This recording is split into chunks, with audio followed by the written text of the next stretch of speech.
yung version na sinabi ng isa sa mga participants, si Clarence. So this time, may ibang version naman to ni JB. So that's why we're just giving you the two opposing views, pero para po rin na to speculate on things, ano.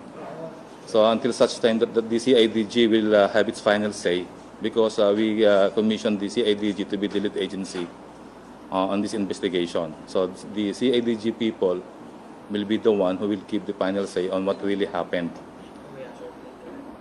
Hindi, sa CIDG matagal.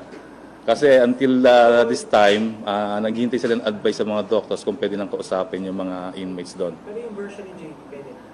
Of course, yun ang magiging topic ngayon. Okay, so sir, dalawang version na yung narinig namin. Earlier, yung sinabi pa rin na assumption is version ni Clarence. Yan ang version ni Clarence. So ngayon kay JB. Ito kay JB naman. Pero napag-cross, ano yun na yung dalawang? Okay, Magkaiba talaga eh. Kasi apparently, the version of Clarence would indicate na nagkaroon daw ng pot session, which is totally denied by JB.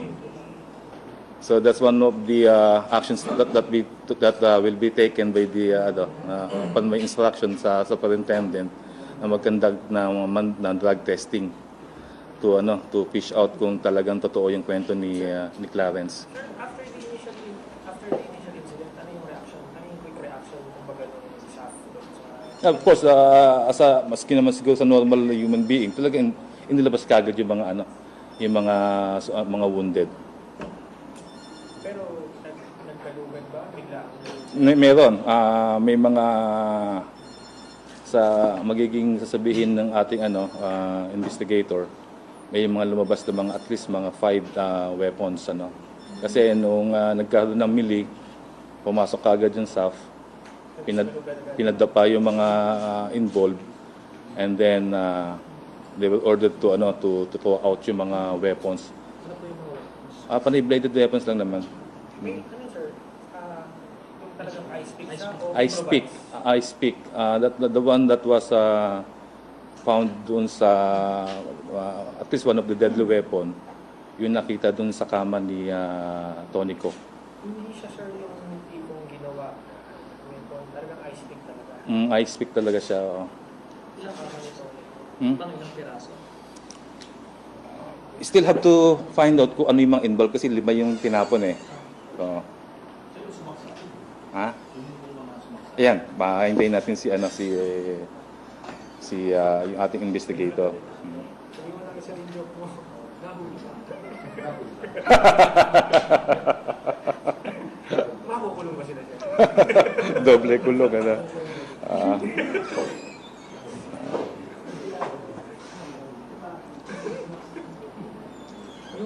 Yung mga involved, ilan po sila?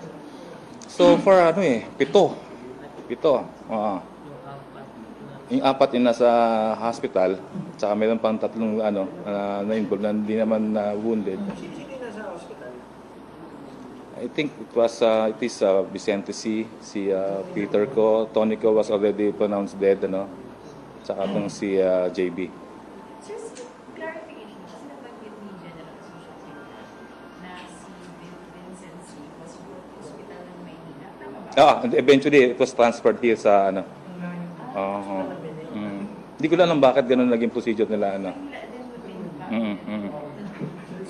Hindi ko din alam kung bakit sa kung hospital nga na Maynila yun. Malayo talaga. Tonico died on the spot? Or... Ang sabi, Tonico was still alive nung dinas hospital, pero namatay na dun sa pagdating sa hospital eh. Still and will be undergoing a surgery. Si Peter ko. So apparently not. Sir, ano po yung fatal na tama ni Tonico? Kaya siya namatay. Saan ba yung mga... Hindi ko rin alam ka anong pa details, Tinanong natin si investigator. Kasi ang tama daw ni Sebastian is like parang sa mga extremists lang. Di natin alam kung sanggayon or whatever, pero more on superficial wounds. Sir, mag-info si sumaksak daw sa kanya nakamaskara. Mukhang hindi accurate. Kasi may ina-identify sila na at least 2 assailant. At least doon sa version ni JB, may 2 assailant sa among kay Tony ko, kay Peter ko, at kay Vicente C. Kilala niya yung assailant. Nakilala nila. And then, ang kanilang identification lang, taga doon din pero Pilipino daw. Inmate. Hindi naman daw Chinese yung isa. Pero upon investigation, initial na tumatiga ating in-house investigator, parang lumalabas si Cinco ata. Yung, Nagsimula. hindi, isa sa mga assailant, yung Cinco. Yung 5 yung sinabi ni General Asuncion na nagsubo kay Lucain. Ayun ang ibang version kasi yon. Oo. Sir, Jeff pala po. Sige sir. Forgive me yung ignorance, sir. Kayo po si Yusek Orseo. Yusek Reynante Orseo. Reynaldo, sir. Reynante Reynante Orseo. O-R-C-E-O. ORC. Sir, tama ba ang nakalaban ni JP yung certain Tom. some certain yung nakasama nila doon sa hospital? May binanggit na pangalan a certain parang Junida ata. It was a certain Junida who was the assailant of JB. Sir, sa Yusek po ng Yes, oo. So, pinabot yun. 0917 891 8787. 8787. Pero sir, sino ang parang sino yung pag-support ng mga testimony nila, yung mga sinabi nila Sebastian sa ni Clarence? May mga suporta ba sa kanila na yun talaga yung nangyari? O may nakausap tayong third party? Of course, doon yun magiging weight na evidence yung CCTV talaga. Pero sir, sa pagsilip ng CCTV, Actually, di ko pa rin nasisilip. Nahiya lang ako sa inyo, nandito na kayo. I'm still waiting for that CCTV na makita ko rin. So, hintayin mo natin yung ma-complete lang yung investigation ng CIDG. Saan mismo nangyari? Ha? Saan mismo nangyari? Sa Building 14. Doon ba sa may kusina? It happened in the mess hall beside the yung selda ni Natonico.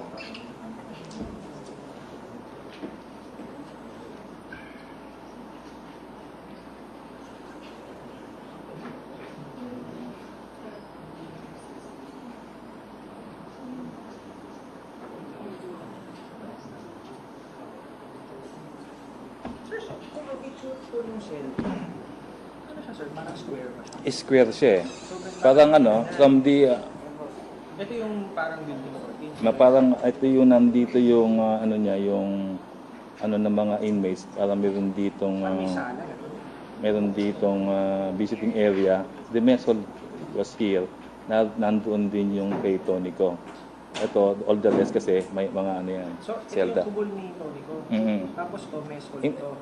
Oo. Dito si Tonico. Oo. Dito sila gumagamit. Ayan, Yun ang oo. version Ayun ang ni version ni Clarence. Clarence. Tapos itong buo na ito, itong Si Zelda ng ibang- to. iba-iba. Saan po galing si Longgail? Actually, si Longgail is Paano po? Sa Opo. version sir ni sa version ni hindi, yung physical setup nila, across lang ng selda ni Tonico sa Bengail. So, kung kung ito po yung parang Kung halimbawa, ito yung mess hall, may konting door dito, narito si Tonico, narito yung kay Bengail. Longgail. Yan. Ito mess hall ito. Mess hall yan. Narito si JB, narito yung TV. Nanonood doon sila ng TV. So nagkataon din si JB. Saan po nag-take place yung riot? At initially kasi dito may mga blood stain, pero most of the blood narito si Edris na to, sa kwarto ni, sa selda ni Tonico. So dito nga sila gumagamit. Si Longgail pumunta dito. Ito sitahin. Sa version niya, ano ba, sa version po niya, ni Clarence, pumunta daw dito. Tsaka na nagkagulo. Hindi, ang iba kasi yung version ni Clarence eh. Ang version ni Clarence, nakita daw niya, Papat seso nagpapat session yung tatlo, Sinumbong niya. Una nakakita si Sir. Sir, ikaw ba yung CPI? Yes, sir. Yes, sir. Tayo. Asan si Dito tayo. Sige. Ang mabagat yung version ni na Yes, sir. Ni- OIC kanina. ni OIC. Ito yung kay Clarence, ano? Yes, sir. Yung pangyayari dun sa patsasyon. Okay. Yung yung na-download mo na yung CSB. Pwede natin i-play later on siguro. May monitor date ay dito pwede natin i-play para makuha nila Sino pwede natin utusan? Ito, sir. Sir, sa... Play natin yung mga pictures doon sa Tawag tayo sir sa option. Option 10, sige, tawag tayo. Line. Saglit. Sa picture ng mga... Nakuha na lang. Yan mo nga sa option yung mga picture na nakuha ng CCTV. Yes, sir. Magpapit ka na dito ng monitor. Nung drive siguro. Laptop, maybe. Okay, sir. Meron naman tayo dito, di ba? Meron, sir. Ayun, meron na merong... Tingnan mo sa option sila pwede mag-operate na. Sige po sir. Tapos tumawag ka na ng operator. Operator pati. So, para dito tayo Live. Telephone. Gamitin mo yung telepono. Meron. Meron dyan. we can start now, So, sir, yung dating major yung version ni OIC kanina. Based from Clarence Dongay. Yes, oo. Now, we'll be hearing yung kay JB. So, okay, we can start now. Okay, live na tayo. Good afternoon. We will be presenting yung dalawang versions ng kwento. The one was yung version ni Clarence and then yung version ni JB. So at this time, we still have no final conclusive proof ano nangyari talaga. That's why we are presenting the two views. Now we commissioned the CIDG to lead the investigation. So all the evidences na nag-gather initially ng ating mga in-house investigator will be turned over to CIDG, and then for the CIDG people to come out with the final complete version ng stories kung ano yung talagang totoo nangyari, because sila rin yung mag-file ng cases later on. So siguro pwede natin simulan dito sa version ni Clarence. Sir. Okay, good afternoon, gentlemen and ladies. I would like to emphasize that these statements is only partial report or initial report which was stated by the OIC director this morning. Okay, so there was an inmate by the name of Edgar Cinco. He saw that 3 inmates having a pot session as early as 7:30 this morning, and these inmates are Peter Co, Tony Co, and Vicente C. May nabunot yata doon. Okay. Vicente C. Vicente. This is Vicente C. Okay na to. Nabunot. Of course. May namatay. Okay.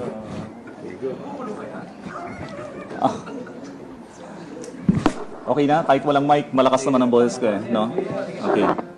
So, what happened is that Okay na ba? What happened is that itong si inmate 5, sinumbong niya kay inmate Clarence Dongail. This is a former major, Major Clarence Dongail. But this is also our inmate at the building 14, confined at the building 14. So, Clarence Dongail went to the tree, and pinagsabihan niya, sabi niya, wag naman ganyan at nadadamay tayong lahat, lalo na pag nalaman ng SAP yan, So, parang pinagsabihan niya lang. So, pagkatapos noon, umalis na siya, umupo sa isang area, pinuntahan siya ni Tonico, no? So ang nangyari, accordingly, Tonico hit him, tinamaan siya sa hita, at pagkatapos nun, yun na, nagrumble na. So doon na nangyari yung mga stabbing incidents, no? Wherein ang nangyari nga, itinakbo ng SAP, no? SAP escorts together with some Bucor escorts sa hospital kaninang umaga. Ito ang sina Peter Ko, Tony Ko, and JB Sebastian. And there was also one inmate, no? Who was wounded by the name of Vicente C. But he was first taken into the NBP hospital, no? And after that, he was about to refer to the hospital ng Muntinlupa. But according to IC director, it is much better that he must be confined also at the Muntinlupa Medical Center Muntinlupa, where other inmates were taken, no? So dinala rin siya doon later. So sama-sama sila doon sa ospital ng Muntinlupa. But accordingly, si inmate Don Gail, meron ding tama, no, sa kanyang kaliwang hita. Pero he was not taken into a hospital because the injury that he sustained is manageable, no? That to be cured at the building 14. So doon na lang siya ginamot. Okay? Unfortunately, inmate Tonico died, no? But we haven't received yet any pronouncement from the attending physician. Okay? So this is the version, and I would like to emphasize that this is only a partial information, no, that was gathered by the OIC director when he went at the building 14 this morning.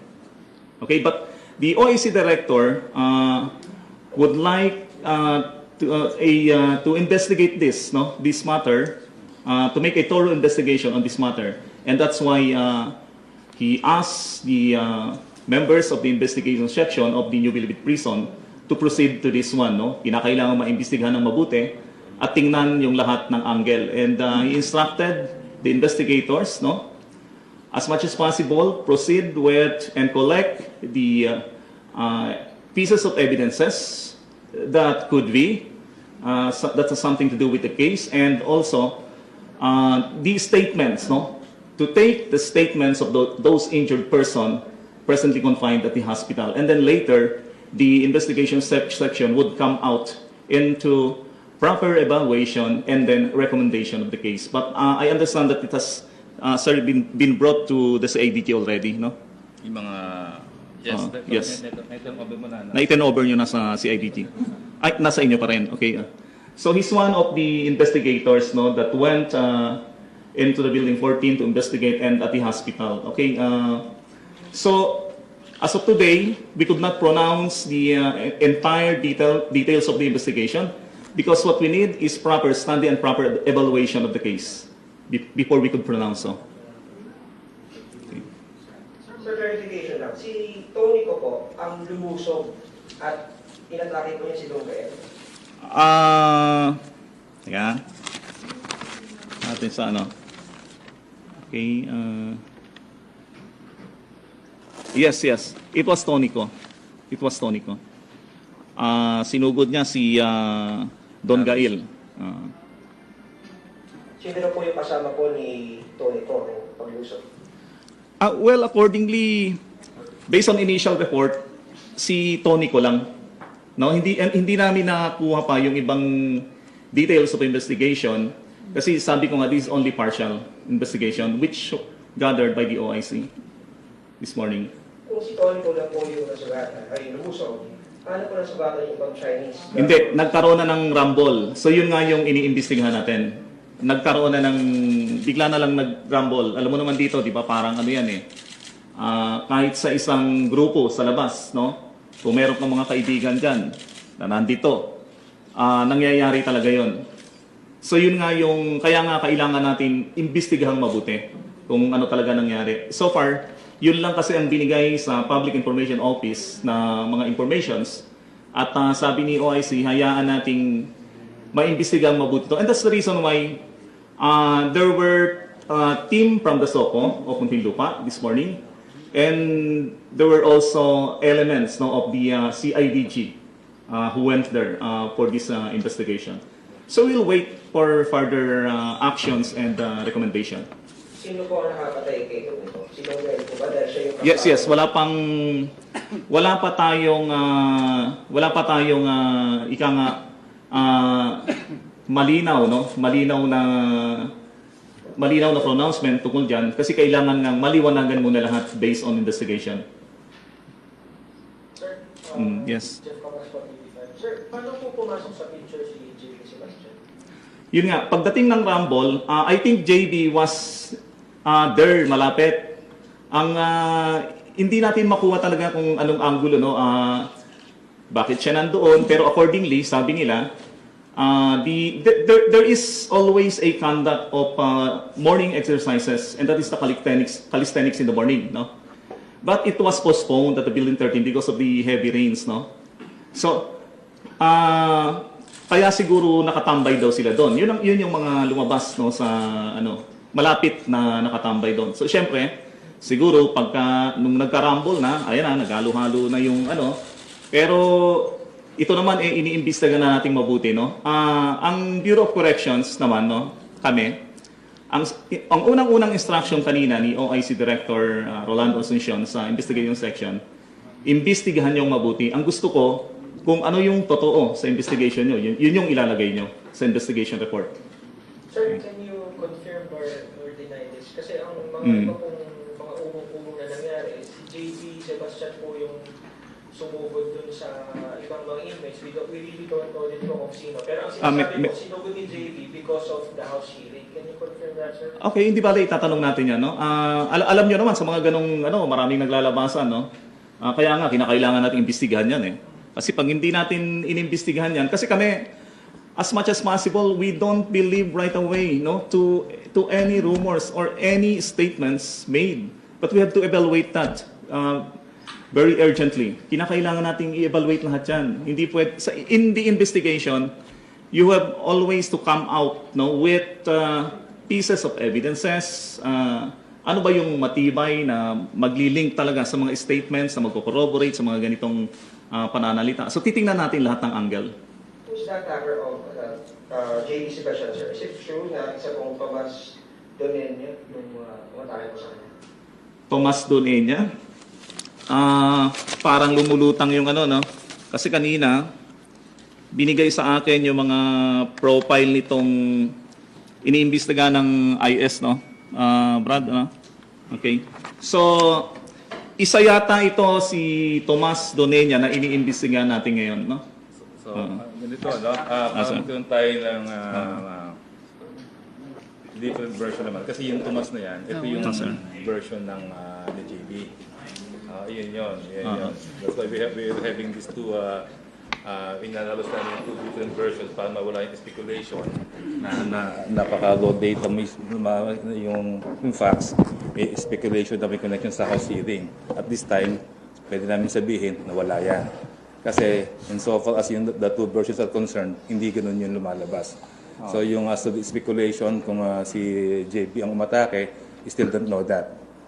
At apparently, based on the two investigations so far, mukhang si JB ang inatake pa nga ng ibang mga inmates. Yun si Tomas. So itong yung para makikita natin another version of the story, ikukwento sila yung ating internal investigating unit. They were the one who arrived on the scene of the crime when they were informed na nagkaroon ng commotion doon sa Building 14. So when they arrived at the scene, yung mga SAP, binubuhat na yung mga one by one, yung mga wounded. So they are the one who took the pictures and everything doon sa scene of the crime. Si Mr. Alfonso. Yes, sir.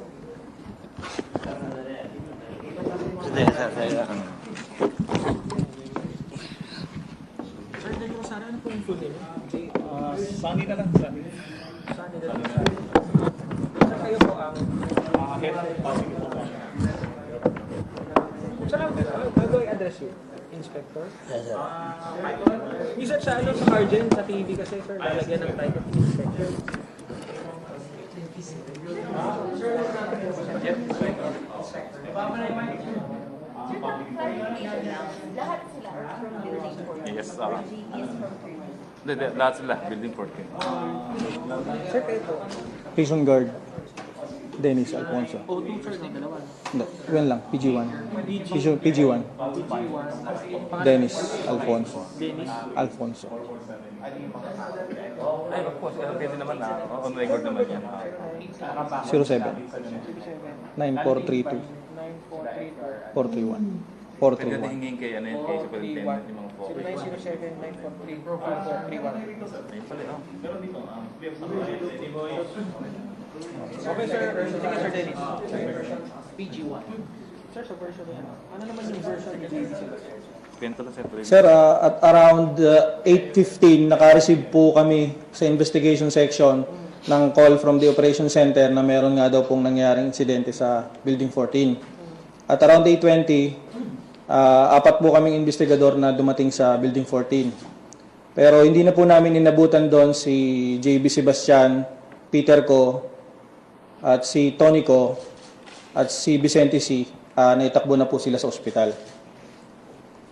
Pagdating po namin doon, una naming nakita sa pintuan po ng mess hall ay may bakas na po ng mga dugo. Hanggang po sa kubol ni Tony Ko at hanggang sa CR ay mayroon din pong mga bakas ng dugo. Sa ibabaw po ng higaan ng kama ni Tony Ko ay nandun po ang isang bali na ice pick. At ang mga kumot po at ang ibabaw ng kama ay may mga bahid ng dugo. Pagkatapos po namin sa Building 14 ay dumiretso po kami sa MCM, sa Medical Center Muntinlupa. At doon ko po nakausap si JB Sebastian at si Peter Ko. Sa initial interview ko po kay JB Sebastian, sinabi niya po na ang sumaksak sa kanya mula sa likod ay si Tomas Duninya. At habang po, bago po ang pagkakasaksak na yon ni Tomas Duninya, ay kausap po niya si Clarence Donggail sa mess hall po, habang si JB po ay nanonood ng TV. After po bago po ang pananaksak ni Tomas Duninya, dumating po si Peter Ko around 7:30. Dumating po si Peter Ko kasama si Vicente C. At dumiretso po sila, pagkapasok sa mess hall ay dumiretso po sila sa kubol ni Tony Ko. Sumunod po si Clarence Donggail kay Peter Ko at Vicente C, kung saan yung kubol ni Tony Ko. Nang mawala na po yung si Peter, si Clarence at si Vicente, doon na po sinaksak ni Tomas Duninya si JB.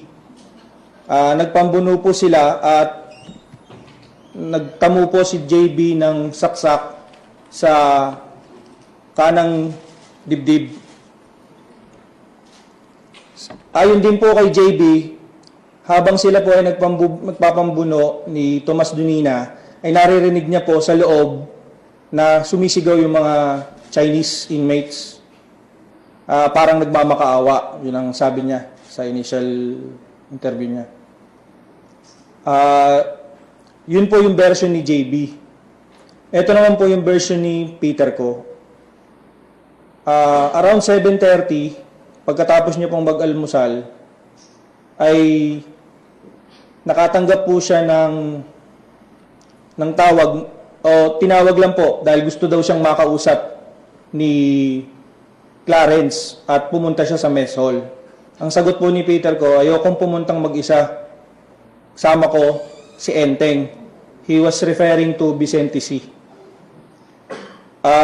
Kaya nung oras na yun, pumunta po sila agad, silang dalawa, yun nga po, nagdire-diretso na sila sa sa kubol po ni Tonico. Ang sumaksak po, ayon kay Peter ko, ang sumaksak po sa kanya ay si Clarence Donggail. At may kasama po pong isa na Filipino inmate na hindi niya po pinangalanan. At siya rin po, si Clarence Donggail rin po ang sinasabi ni Peter ko na sumaksak kay Vicente C. at kay Tonico.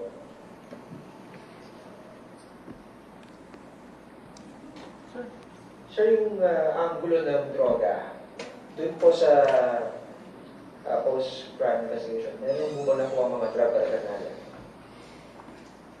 Nakuha ko na. Sa initial po namin, sa pagdating po namin doon as first responder, wala po ni anuman kaming nakuhang bagay na mag-uugnay sa droga. So, would that dispute yung po ng anggulo na nangguling ng backup session po ito? Again, hirap magbigay na conclusion now. So, pag-as yung testimonies, ang sinasabi lang, wala nakitang droga, pero kung pag-as to have a conclusion kagad what really happened, it will be premature. Kasi nga, still undergoing investigation, may presenting theory of abuse, para naman di tayo mag-speculate na baka sa political reason, hintayin lang natin matapos. Ang sabi naman si IDG, once na magbigay ng go signal yung doctor, within a week, lalabas na yung kanilang full investigation. So the list will be at least next week daw. Sir, of course, these people belong to different gangs or groups, di ba? So may nakikita po ba kayong mga victim area na itong dalawang groups? Actually, dalawang gang people, Commando at BCJ. JP being a member of Commando, Clarence is a member of BCJ, and then si Peter ko, and then Vicente C is also a member of Commando. Si Tonico, I believe, is a former Commando ata, naging BCJ na din. Si Antonio ata is a Commando member, is a GI. So may tatlo yung nag-interplay dito, so mahirap i-speculate na baka nagkampihan o nag-ano sila. Kasi may ibang involved din na nag-iisa yung GA nga yung sumaksak kay JB, okay, si Tomas. Pero it could be one pwedeng tingnan na angulo 'yon kung ano. Pero sir, what are the plans now? Kasi that may drug angle nga po tayo. Is it subject po ba to drug test? Yes, of course, kausap ko lang si kanina si Superintendent Rabo. Ang sinabihan ko sa kanya para naman at least fresh pa yung kung if ever there will be traces of shabu, dapat mag-handle ko kagad ng drug test actually sa buong sa lahat ng inmates sa Building 14, pero unahin niyo na yung mga nasa may ospital. Sir, as much as meron po tatlong version malabas doon sa... Actually, titignan mo parang hindi siya tatlong version nagko-collaborate yung sinasabi ni JB tsaka ni Peter ko because according to the investigation, sa version ni Peter, he was invited by Clarence to have a meeting doon sa kubol ni Tonico. Pero ang sabi doon ni Peter ko, I don't want to go there alone, so sinama niya si Vicente. So sa version ni JB, ganun din yung tatlo nasa loob na, as bigla daw pumasok si Clarence doon as soon as Peter and Vicente C arrived doon sa kubol ni Tonico, si Clarence pumasok doon sa kubol. So from there, ay nangyaring stabbing incident. So kung makikita mo, halos pare si Peter ko. Ang talagang naiba lang talaga yung version ni Clarence. Sir, with these conflicting versions, hindi ko kaya vital po ngayon yung content ng CCTV? Yes, of course. That's why up until this time, kaya kanina nasabi ko lang, although di namin pwede ilabas at this time kasi nga still undergoing investigation, gusto din makita rin ng CIDG, ibibigay rin namin sa CIDG yon. Ang hirap lang kasi ilabas sa media ngayon yan, baka magkaroon ng iba't ibang uri ng speculation, interpretation, everything. Let it be handled by a professional people na kaya mag-analyze ng CCTV footages. Sir, I don't mean to be pushy, sir. Baka naman pwedeng kahit part lang ng CCTV makita namin. Papakita na siguro namin yung papakita lang muna natin siguro yung nakuha mga still pictures. Baka lang yung ay nung kanila yung nagsasabi ng totoo. Sir, ito, 1 week lang sinasabi ng CIDG. Let's wait for that, ha? Thank you, sir. Sir, tapos yung sa sinasabi naman na version ni JP na may sumaksak sa kanya sa likod, does it mean na siya talaga yung target? Mahirap mag-speculate eh. Kasi pag ganun ang mga tanong natin, nag-speculate na tayo eh, no? Di natin alam kung ano talaga, what really happened. It could be, may usapan si Clarence, following yung theory ni JB. Kung magdudo tayong conclusion dito, it could be there must be an agreement between Clarence and Tomas for that thing to happen. Pero at this time, ang hirap mag-speculate. Let it be handled by professional investigators. Walang malinaw. Kasi ang sabi ni JB, as soon as Peter Ko and Vicente C arrived sa kubol ni Tony Ko, parang it appears na may simultaneous na lumabas si Thomas para sinaksak si JB. Parang ganon.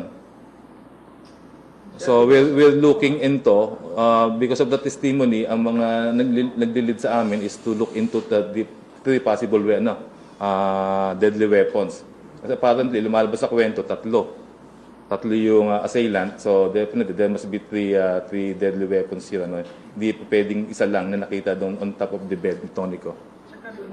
Sino yung mga nanaksak? Ayon sa kanya, sir. Inmate Tomas Donina, inmate Edgar Cinco, at Inmate Clarence Donggay.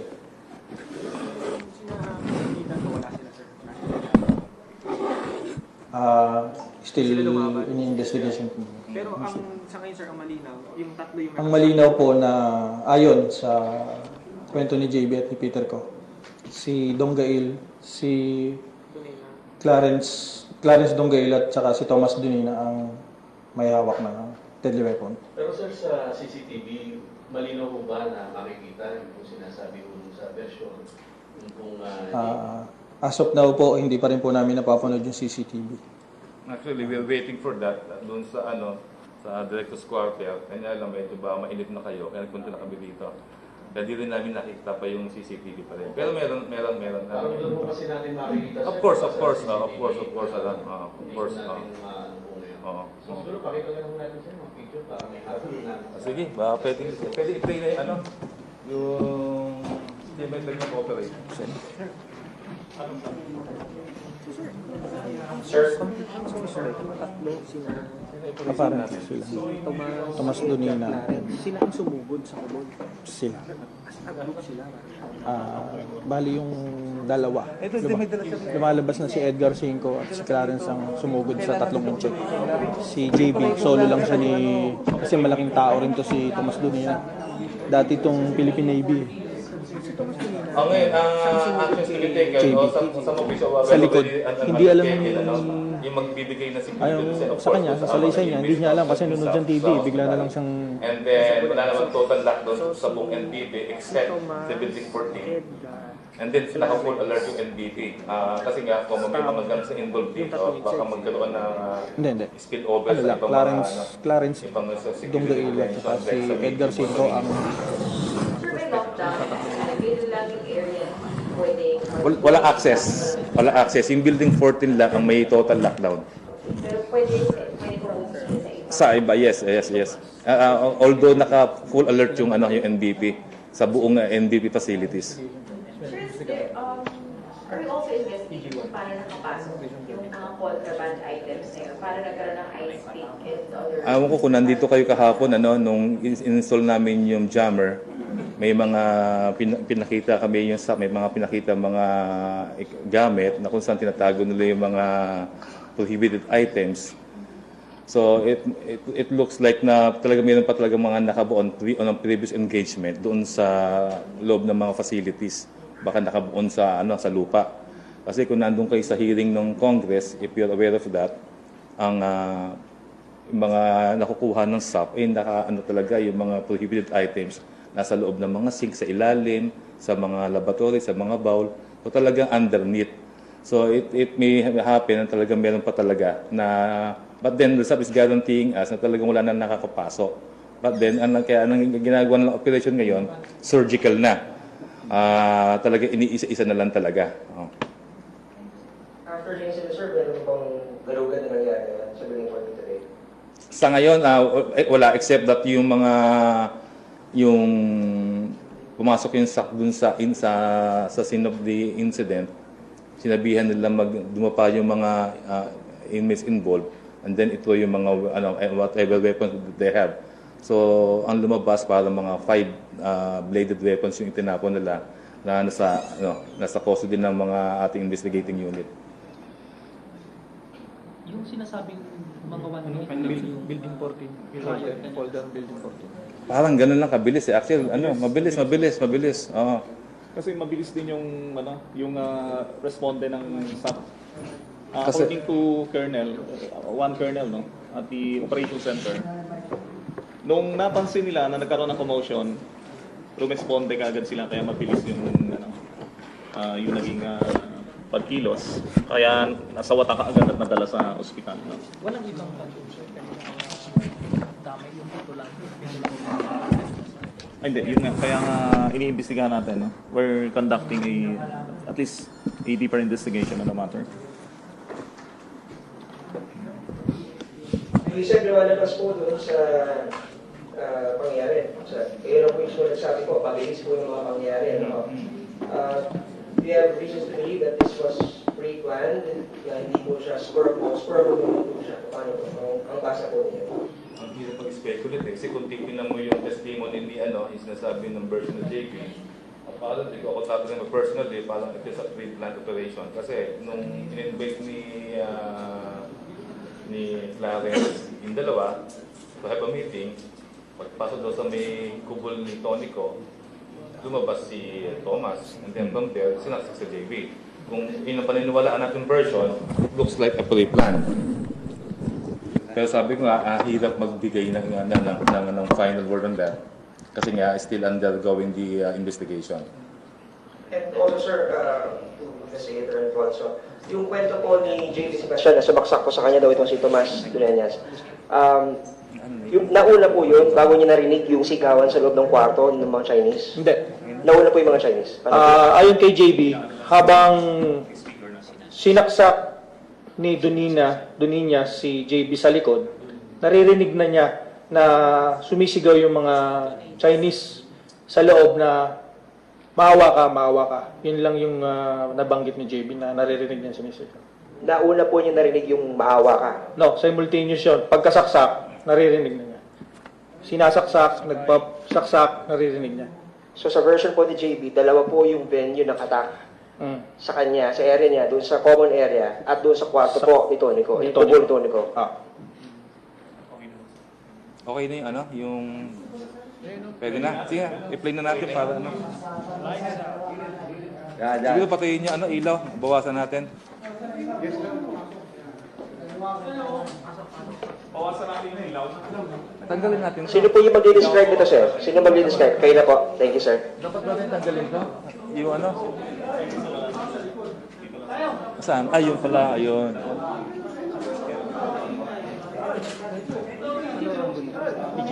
Prison guard 1.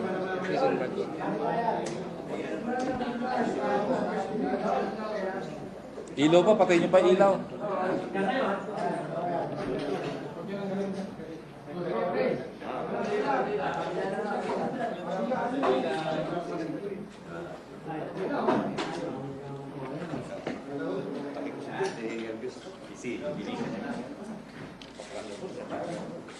Investigator.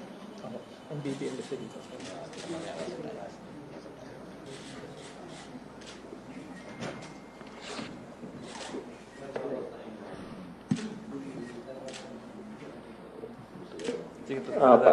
Pabalik ng isa.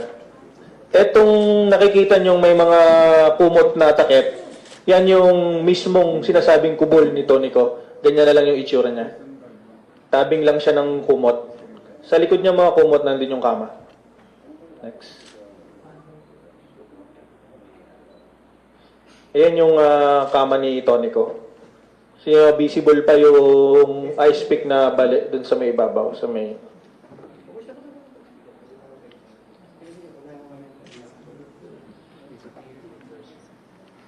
kwarto pa rin dyan ni Tonico.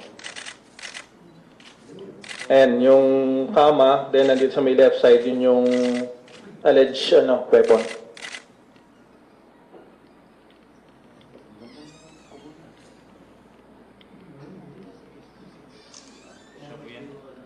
Sir, yun po. Pwede ba natin balikan yun? Ano po yun, Okay, sir?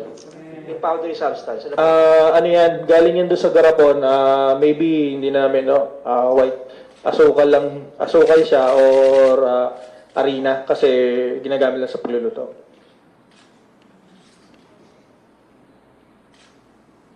Ayan pa rin, kama pa rin. Ayan yung alleged weapon na ginamit ni Clarence.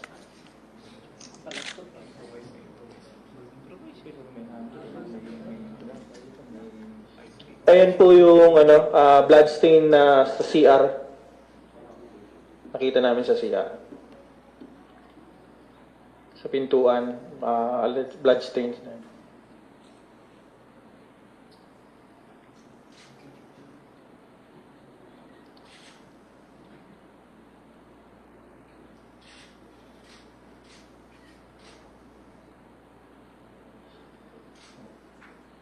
Doon po sa dulong kaliwa, doon po yung kubol ni Edgar Cinco, isa sa suspected assailant natin.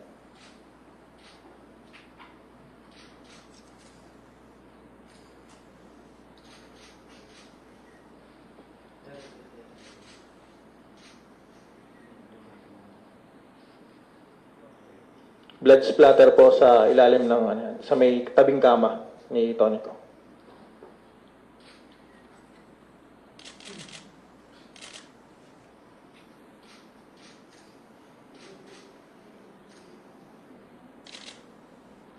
Ito pong sulat niyan, hindi ko po kung Latin or any.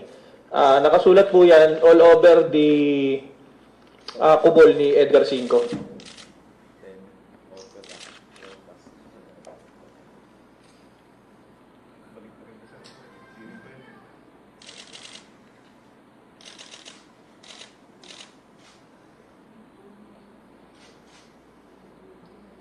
And makikita nyo, may nakasulat pa rin dun sa tabi ng shelves, Edgar Cinco's kubol.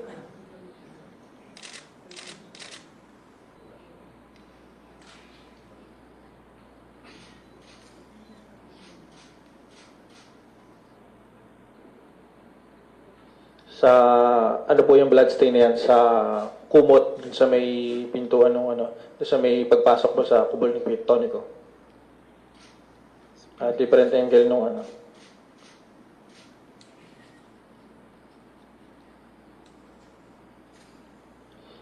Yan po, lifting of evidence.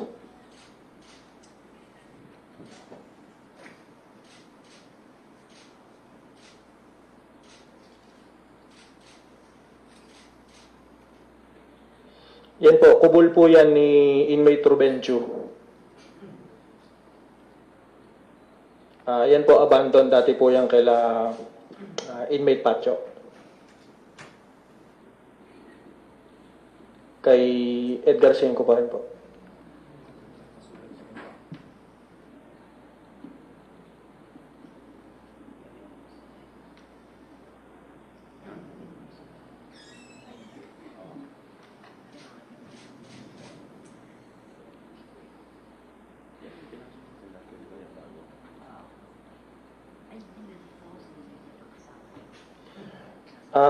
Pakibalik naman. Okay.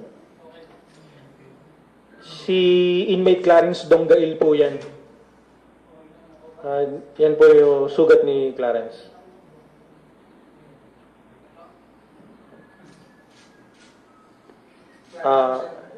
Inmate Clarence Donggail. Bali, lower extremities lang po yung mga wounds niya.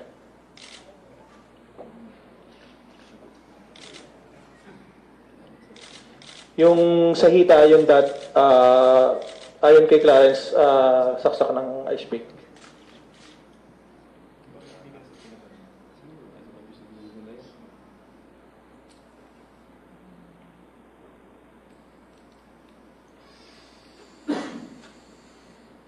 Hands of inmate Donggail.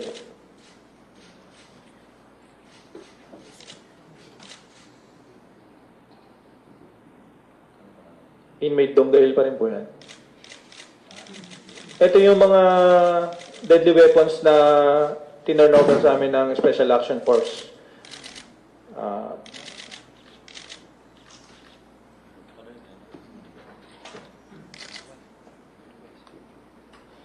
Yan po yung harapan nung sinasabing mess hall. Yan yung common area nila, common kitchen, dining area nila. Diyan po nanonood ng TV si JB Sebastian. Mapapansin nyo, yung katapat na pinto, dyan sa main entrance, may katapat pong pinto yan. Yung pinto na yon, pagpasok nyo ron, nandun na agad sa kanan yung kay Tonico.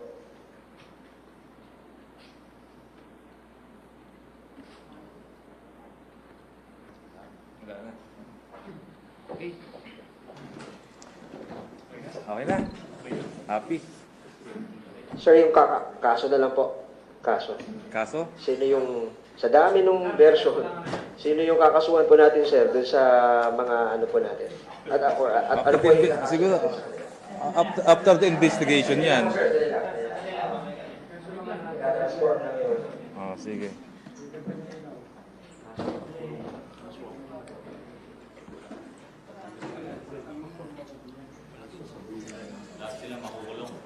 Oh, lahat sila makukulong.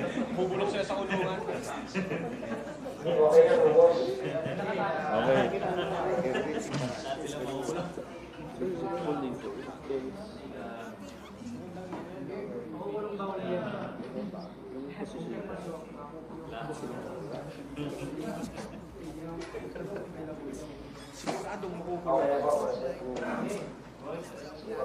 Yusek, with your kind indulgence, sir, ano po yung leading reports na po ng DOJ sa special? Ang possible cases niyan, sigurado either murder o homicide lang naman yan. Kung it is may pre-planning to, may conspiracy angle to, definitely it will be murder, ano? Namatay si Tonico, baka kung may conspiracy pa. So, kung it's a result of a simultaneous, spontaneous incident lang, it looks like homicide, ano? And then, kasi mga serious physical injuries among other things. And for the record lang po, Yusek, sa mga grupo na nagsasabi posible na kinalaman doon po sa public pressure kay James Sebastian para mag-testify. Wala, definitely not. Kaya nga hirap mag-speculate. Ano, kaya pa nga sinasabi. We presented the two views for you two people not to speculate on things politically na hindi pa natin alam ang punot-dulo ng lahat. Baka as it will turn out, it's a common incident lang na nangyari among inmates. Kaya hirap, wag na nating i-speculate na it's a political motivated assault. Let's wait for the final investigation and we will see what really transpired, ano? Kung ano talaga yung motives kung bakit nagkaroon ng ganung incident. Sir, pinload po ni Director Ascension kanina yung possibility of transferring other inmates doon ko sa building 14 na baka kasi meron pa tension doon. Ano po yung nakikita niyo kung pwede? Actually, maski nung unang landing ng SOP, talagang recommendation dyan, transfer talaga lahat ng building 14 sa facilities ng either ng AFP o ng PNP. Pero wala kasing paglalagyan sa ganung kadami. Kaya anong nangyari yan, ang stopgap measure, kung if you would recall, nung mag-landing ng SOP dyan, dinala lang sila sa may dalawang PNP buses, naggalugad sila ng one day and then ibinalik ulit. As it turned out, may mga, on the later part ng administration ng SAF dyan, may nakikita nitty-gritty things kung saan nakikita yung shabu, mga weapons. Pero kung talagang nasunod yung unang plano at mayroon talagang ganung facilities, siguro bagibain yung yung building 14, baka makikita yung mga nakatago dyan. Embedded yung systemic masyado na yung mga violations diyan. So hindi mo na siya makikita on a mere lift in the surface. Inspector John Charles, sir. Ilan po yung nailipat sa AFP facility at ilan na lang po yung natira sa building 14 ngayon ng inmates? Ang alam kong population ng building 14 is 38, no? 38, and I think there's about 8 inmates were transferred to ISAP, no? So 30 po sila kasama si Tony Colon. 38. Di ba? Yung wala po, hindi ba? Hindi. Kasi nung inalis na yung walot, nasa 38 tayo ngayon. Ngayon yun, present population.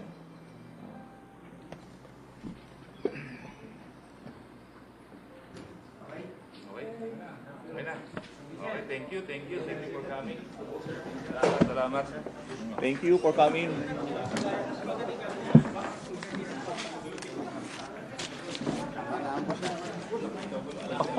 Pasensya na kayo. Kanina, kasi tumaho namin dito, halo-halo na rin. So,